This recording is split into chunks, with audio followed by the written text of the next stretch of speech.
Mula sa panahon ng Biblia hanggang sa ating kasalukuyang buhay, ang mga anghel ay patuloy na gumaganap ng mahalagang papel sa ating pananampalataya.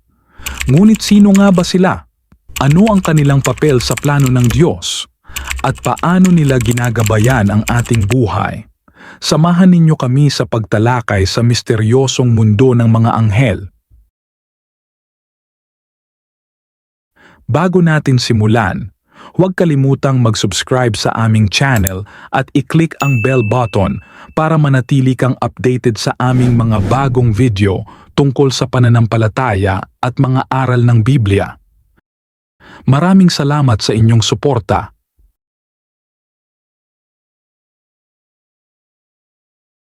Ang mga anghel ay espiritual na nilalang na nilikha ng Diyos upang maging kanyang mga sugo at tagapaglingkod.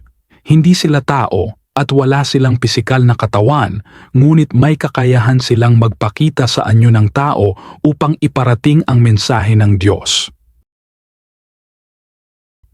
Sa Biblia, inilarawan ang mga anghel bilang makapangyarihan at matuwid na nilalang na laging nasa presensya ng Diyos. Sa awit 103, sinabi, "Purihin ninyo ang Panginoon, kayong kanyang mga anghel, kayong makapangyarihang gumaganap ng kanyang salita na sumusunod sa kanyang utos." Maraming uri ng anghel na may kanya-kanyang papel sa plano ng Diyos. Ayon sa tradisyon ng simbahan, may 9 na antas o choirs ng mga anghel, kabilang ang mga serapin, kerubin at arkanghel. Bawat isa ay may natatanging tungkulin. Ang mga serapin ay ang pinakamalapit sa Diyos at walang sawang nagpupuri sa Kanya. Ang mga kerubin naman ay kilala sa kanilang karunungan at pagsasanggalang sa kabanalan ng Diyos, tulad ng mga nakatalagang magbantay sa hardin ng Eden. Sa kabilang dako, ang mga arkanghel ay may natatanging misyon. Si Arkanghel Miguel ay kinikilalang pinuno ng hukbo ng Diyos at tagapagtanggol laban sa kasamaan. Si Arkanghel Gabriel naman ang mensahero ng Diyos na nagdala ng balita kay Birheng Maria tungkol sa pagsilang ni Jesus. Marami ring mga anghel na gumaganap bilang mga tagapagbantay. Ang tinatawag nating guardian angels ay ipinadala upang gabayan tayo sa ating pang-araw-araw na buhay, tulad ng sinabi sa Mateo 18:10. "Huwag ninyong hamakin ang isa sa maliliit na ito, sapagkat sinasabi ko sa inyo na ang kanilang mga anghel sa langit ay laging nasa harapan ng aking Ama sa langit." Dahil dito, ang mga anghel ay hindi lamang simpleng nilalang, kundi mahalagang bahagi ng plano ng Diyos para sa ating kaligtasan.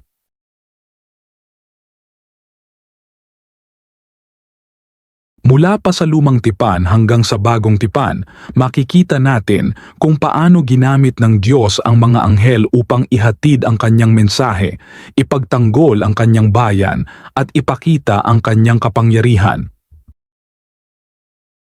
Una, sa Genesis 11, ipinadala ng Diyos ang 2 anghel upang iligtas si Lot at ang kanyang pamilya mula sa pagkawasak ng Sodoma at Gomora.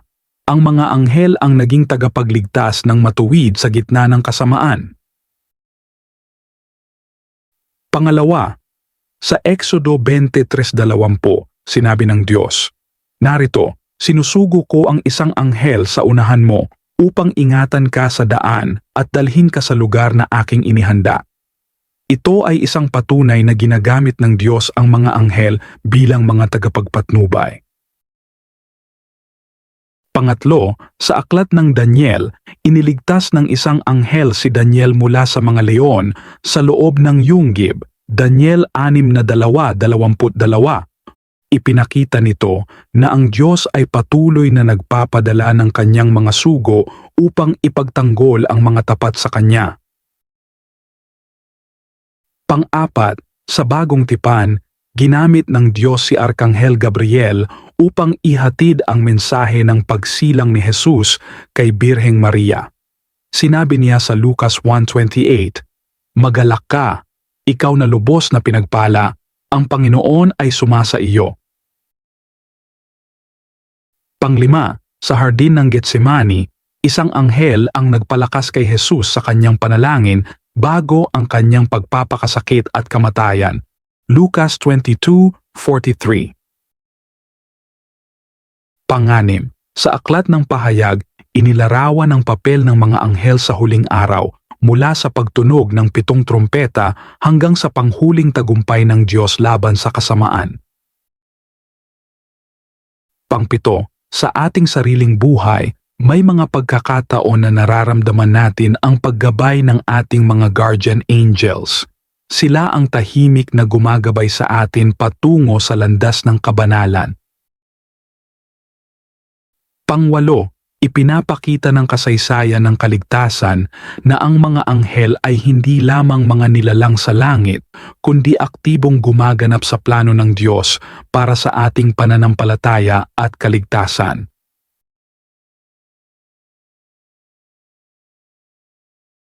Ang mga anghel ay hindi lamang bahagi ng mga kwento sa Biblia, kundi aktibong gumagabay rin sa atin sa ating pang-araw-araw na buhay. Sila ay binigyan ng Diyos ng misyon na bantayan, patnubayan at ipanalangin tayo. Una, sila ang ating mga tagapagbantay. Ayon sa awit 71:11, sapagkat ipag-uutos niya sa kanyang mga anghel na ingatan ka sa lahat ng iyong daraanan. Hindi natin sila nakikita, ngunit sila ay naroroon upang pangalagaan tayo mula sa kapahamakan. Pangalawa, sila ang ating tagapagpatnubay. Sa bawat desisyong ating ginagawa, ang ating mga guardian angels ay gumagabay sa atin upang tayo ay mapalapit sa Diyos at makaiwas sa tukso. Pangatlo, ang mga anghel ay namamagitan para sa atin. Sa aklat ng pahayag 8:3-4, makikita na ang mga panalangin ng mga tao ay iniaalay ng mga anghel sa Diyos, na nagpapakita ng kanilang mahalagang papel sa ating espiritual na buhay.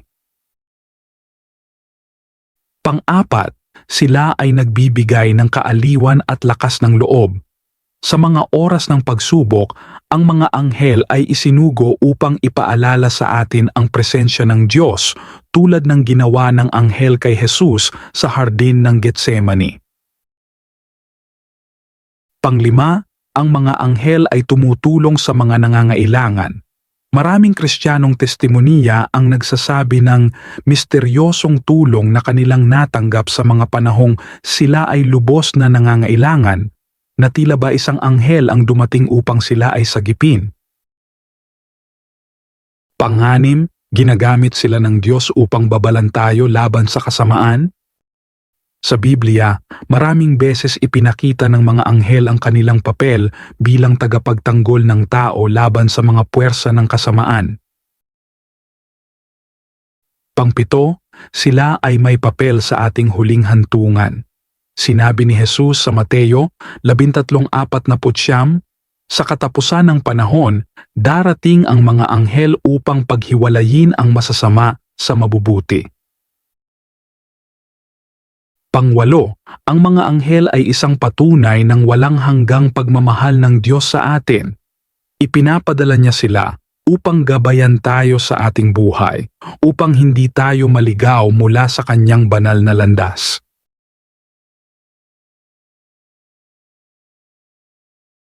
Dahil sa mahalagang papel ng mga anghel sa ating buhay, paano natin mapapalalim ang ating relasyon sa kanila?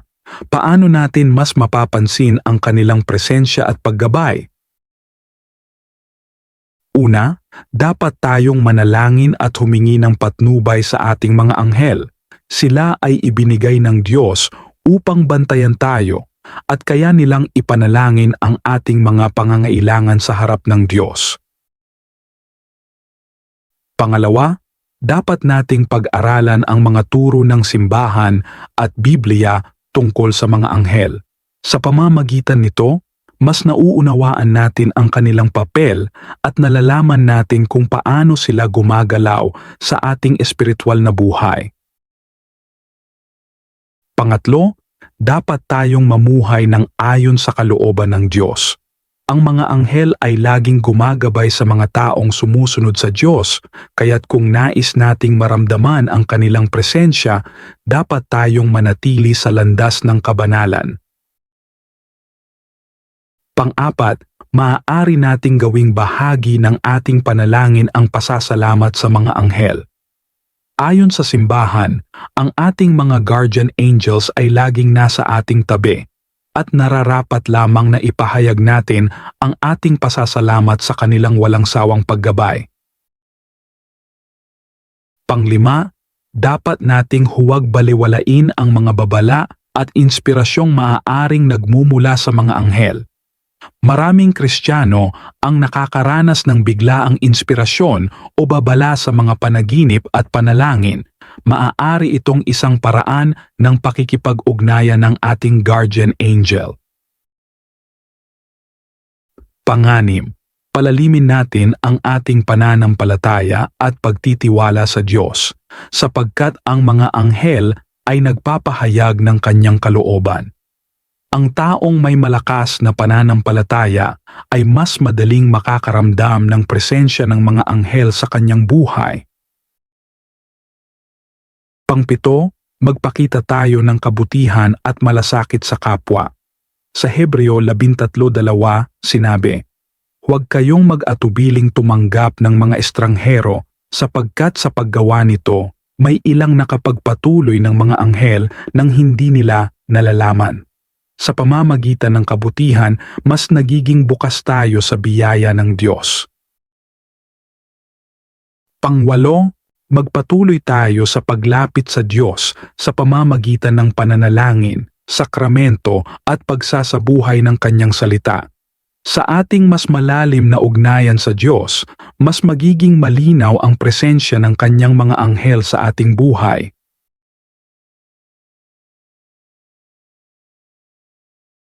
Ang mga anghel ay isang patunay ng walang hanggang pagmamahal ng Diyos sa atin. Ipinadala niya sila upang gabayan tayo sa ating buhay, upang hindi tayo maligaw mula sa kanyang banal na landas. Tulad ng mga banal na anghel, tayo rin ay tinatawag na maging liwanag at instrumento ng kabutihan sa mundo.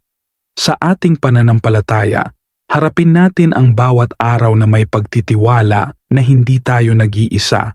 Lagi tayong may kasama sa ating paglalakbay patungo sa Diyos.